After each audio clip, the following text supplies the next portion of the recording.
All right, Matt, here's your drive. It wasn't that bad, just in the right rough, but you're a pretty good driver of the ball. So for the on-course lesson, I don't really need to worry about your driving. I want to talk about your strategy a little bit when you come into these approach shots, because sometimes I feel like you lose a lot of strokes out there just by not playing smart or thinking about where you're hitting or thinking about what's around you and where you don't want to be. And I know the common phrase in golf is to say, if I don't want to hit it in the water, I'm probably going to hit it in the water because it's in my mind. But, you know, playing smart is it's a huge part of golf, and it's especially a huge part when you play a tough course like this.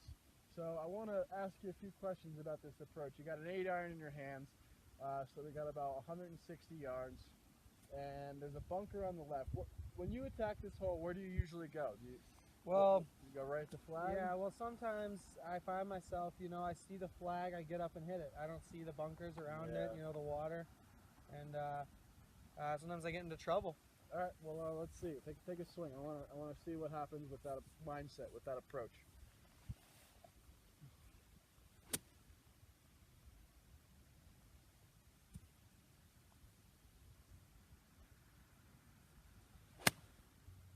So you shanked that one, and that's probably because of your mindset.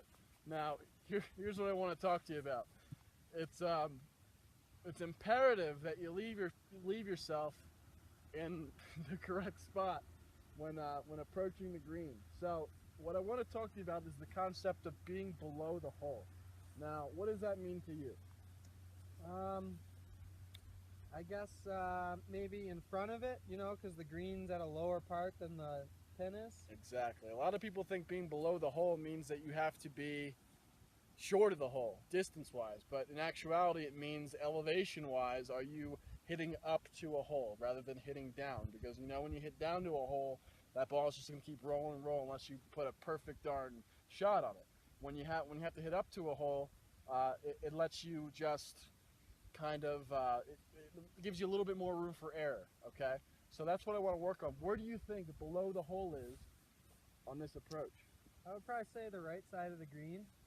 Maybe Definitely. Short right. Definitely. Perfect. So, your natural ball flight is kind of a push, maybe a push draw.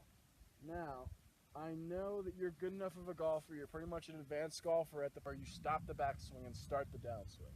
All right, so that's our only concern for on the course when you're transferring your range swing to the golf course. The thing that gets skewed the most is the tempo.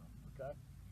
Well, anyway, Matt, I wanted to thank you for coming out today. Oh yeah, thanks. It was that was great. I thought it was a great lesson to just get you to feel, because you would know that your swing feels different on the range than it does on the golf course. Right. And the more we have practice sessions like this, where we sit back and we talk about it, we practice on the course, we can, master some of your shortcomings in the golf swing. But good job today. So take a few practice swings and feel like you're leading with your chest. Your chest is leading your arms. Your arms are nice and soft and they're just hanging on. Left shoulder gets out of the way. The right shoulder comes through a little bit higher. And you have a little bit more of you're a little bit steeper of an attack. That'll also help you. All right, take a few swings when you're comfortable. You can step up into that ball. And we're aiming at that same target. Orange flag out there. Feel the right shoulder get higher, left shoulder get a little lower. Feel it release. Feel it get around. Feel your chest lead your arms.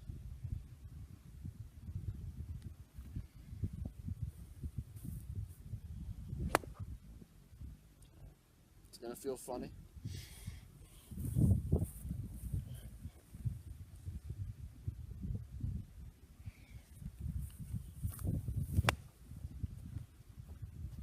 How does it feel to you? A little different. A little different. You feel off balance? A little bit. Okay. So remember what we worked on earlier?